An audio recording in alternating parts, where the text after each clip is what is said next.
Bismillahir Rahmanir Rahim. In the name of God, the most merciful, the most beneficent. Good afternoon, bonjour, assalamu alaikum, bakhair raghlai. Mr. Prime Minister, Madam Trudeau, Sophie, Mr. Speaker, members of the House, members of the Senate, distinguished guests, my parents, Ziauddin and Torpikai,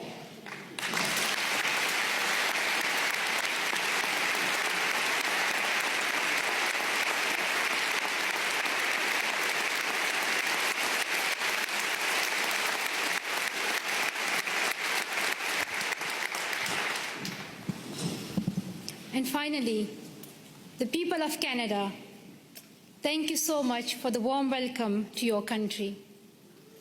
This is my first trip to Canada, but not my first attempt. On the 22nd of October 2014, my father and I landed at the Toronto airport, excited for a first visit to your wonderful country. Soon we learned that a man had attacked Parliament Hill, killing a Canadian soldier, wounding others, and threatening leaders and civil servants in the building where I stand today. Canadian security officials and professionals advised us to reschedule. With sorrow in our hearts, we headed back to England, promising to return to Canada one day.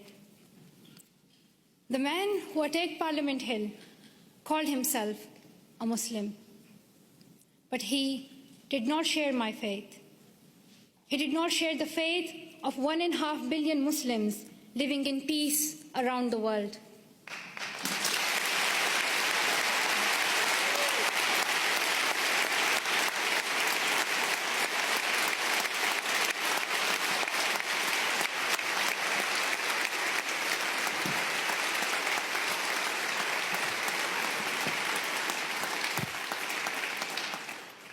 Sorry, the podium became too high, so I'm short-sighted, I couldn't read some of the words. So now I can read my speech. Back to my point that the man who attacked Parliament Hill called himself a Muslim, but he did not share my faith. He did not share the faith of 1.5 billion Muslims living in peace around the world. He did not share our Islam, a religion of learning, compassion, and mercy. I am a Muslim, and I believe that if you pick up a gun in the name of Islam and kill an innocent person, you are not Muslim anymore. You and the person who attacked Parliament Hill and all these terrorists do not share my faith. Instead,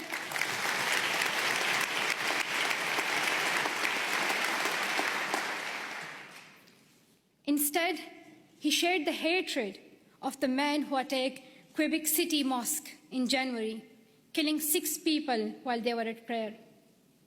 The same hatred as the man who killed civilians and police officers in London 3 weeks ago. The same hatred as the men who killed 132 school children in Pakistan Army Public School in Peshawar. The same hatred as the man who shot me and my 2 school friends. These men have tried to divide us and destroy our democracies, our freedom of religion, our right to go to school.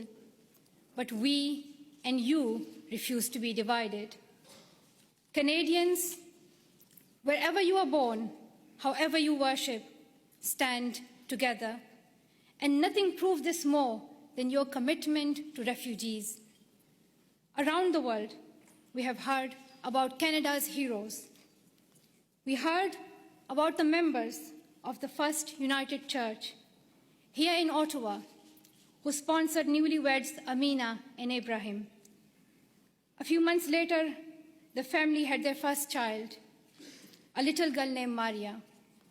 The church decided to raise more money to bring Abraham's brother and family to Canada, so Maria could grow up with her cousins. We heard about Jorge Salazar in Vancouver, who came to Canada as a child refugee, fleeing violence in Colombia. As a young adult, He's working with today's children, immigrants, and refugees, helping them adopt with the new culture and country. And I'm very proud to announce that Farah Muhammad, a refugee who fled Uganda and came to Canada as a child, is Malala Fund's new CEO, a Canadian who will now lead the fight for girls' education around the world.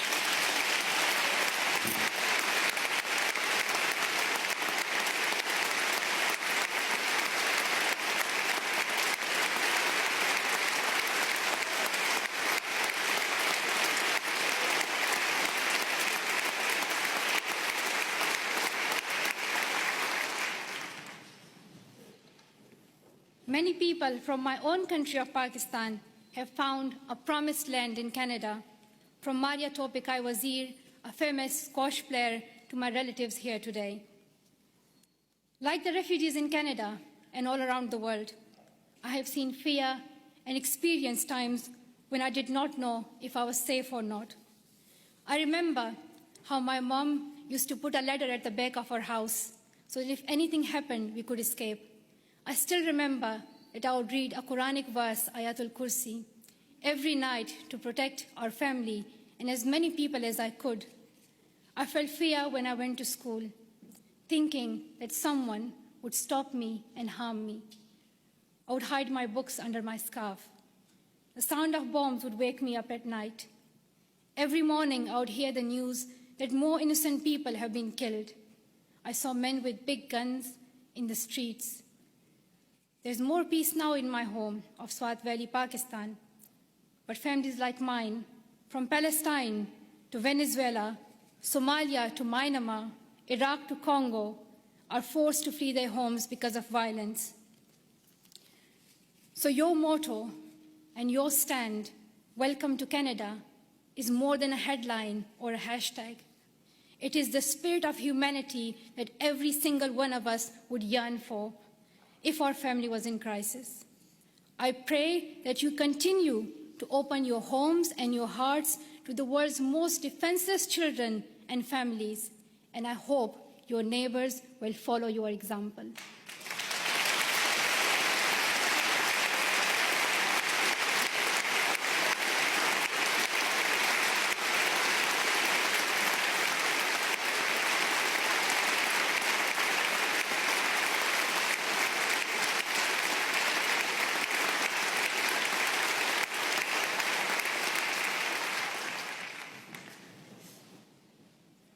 I'm humbled to accept honorary citizenship of your country.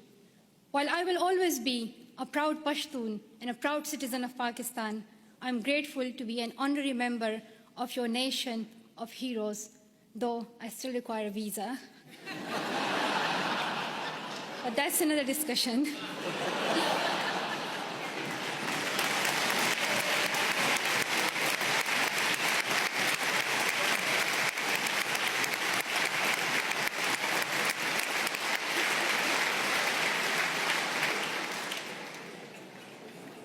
I was also very happy to meet Prime Minister Trudeau this morning. I'm amazed by his embrace of refugees, his commitment to appointing Canada's first gender-balanced cabinet, and his dedication to keeping women and girls at the center of your development strategy. We have heard so much about Prime Minister Trudeau, but one thing has surprised me. People are always talking about how young he is. They say that he is the second youngest Prime Minister in Canadian history. He does yoga, he has tattoos, and a lot more. And while I was coming here, everyone was telling me, like, shake Prime Minister's hand and, like, let us know how he looks in reality. And people were just so excited about meeting Trudeau. I don't think anyone cared about the Canadian honorary citizenship. While it may be true that Prime Minister Trudeau is young and he is young head of government, I would like to tell something to the children of Canada, that you don't have to be as old as the very young Prime Minister Trudeau to be a leader.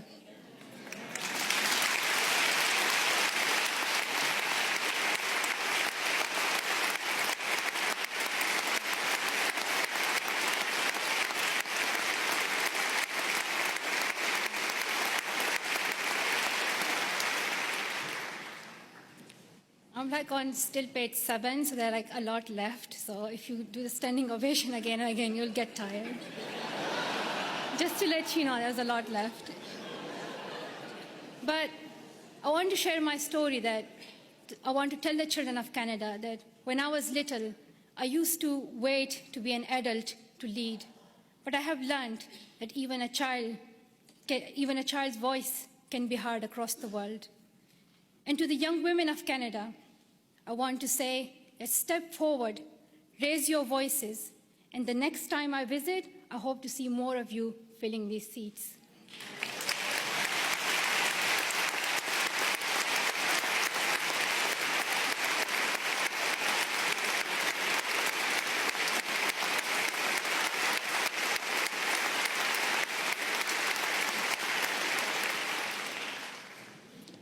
And to the men of Canada, be proud feminists and help women get equal opportunities as men.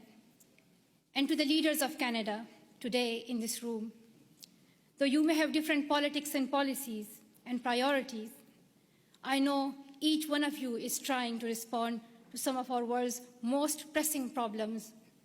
I have traveled the world and met many people in many countries. I have first-hand experience and I've seen many problems that we are facing today: war, economic instability, climate change, and health crises. And I can tell you that the answer is girls.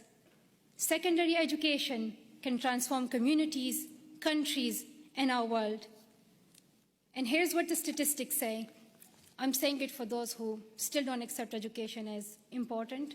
There are some, but I hope they will hear that if all girls went to school for 12 years, low and middle income countries could add $92 billion per year to their economies. Educated girls are less likely to marry young and contract HIV, and more likely to have healthy and educated children. The Brookings Institution calls secondary education for girls as the most cost-effective and best investment against climate change. When a country gives all its children secondary education, they cut their risk of war in half. Education is vital for the security of the world because extremism grows alongside inequality. In places where people feel they have no opportunity, no voice, no hope. When women are educated, there are more jobs for everyone. When mothers can keep their children alive and send them to school, there is hope. But around the world, 130 million girls are out of school today. They may not have read the studies and they may not know the statistics, but they understand that education is the only path to a brighter future, and they are fighting to go to school. Last summer, on a trip to Kenya, I was introduced to the bravest girl I have ever met. At age 13, Rahma's family fled Somalia and came to Dadaab, the world's largest refugee camp.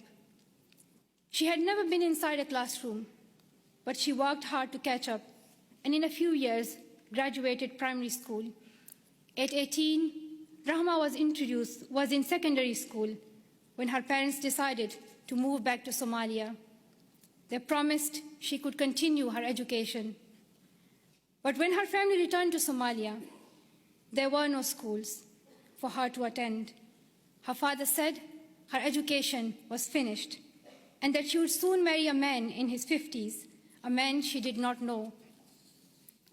Rahma remembered a friend from the refugee camp who had won a scholarship in a university in Canada. She borrowed a neighbor's internet and contacted him through Facebook. Over the internet, the university student in Canada sent her $70. At night, Rahma snuck out of her house, bought a bus ticket, and set out on an 8-day-long trip back to the refugee camp, the only place she knew she could go to school. Through the Sustainable Development Goals, our nations promised every girl she would go to school for 12 years. We promised that donor countries and developing countries would work together to make this dream a reality for the poorest girls in the world. I know that politicians cannot keep every promise they make, but this is the one you must honor. World leaders can no longer expect girls like Rahma to fight this battle alone. We can gain peace, grow economies, improve our public health and the air we breathe, or we can lose another generation of girls. I stand with girls as someone who knows what it is like to flee your home and wonder if you will ever be able to go back to school. I stand with girls as someone who knows how it feels to have the right of education taken away and your dreams threatened. I know where I stand. If you stand with me, I ask you to seize every opportunity for girls' education over the next year. Dear Canada, I'm asking you to lead once again. First, make girls' education a central theme of your G7 presidency next year. Second, use your influence to fill the global education funding gap. You raised billions of dollars and saved lives when you hosted the Global Fund's replenishment in Montreal last year. Show the same leadership for education. Host the upcoming replenishment of Global Partnership for Education. Bring world leaders together and raise new funding for girls to go to school. If Canada leads, I know the world will follow. Finally, prioritize 12 years of education and schooling for refugees. Today, only a quarter of refugee children can get secondary education. We should not ask children who flee their homes to also give up their dreams. And we must recognize that young refugees are future leaders on whom we all depend for peace. The world needs leadership. The world needs leadership based on serving humanity, not based on how many weapons you have. Canada can take that lead. Our world has many problems, but we don't need to look far for the solution. We already have one. She is living in a refugee camp in Jordan. She is walking 5 kilometers to school in Guatemala. She is suing footballs to pay enrollment fees in India. She is every one of the girls out of school around the world today. We know what to do, but we must look inside ourselves for the will to keep our promises. Dear sisters and brothers, we have a responsibility to improve the world. When future generations read about us in their books or on their iPads or whatever the next innovation will be, I don't want them to be shocked that 130 million girls could not go to school and we did nothing. I don't want them to be shocked that we did not stand up for child refugees as millions of families fled their homes. I don't want us to be known for failing them.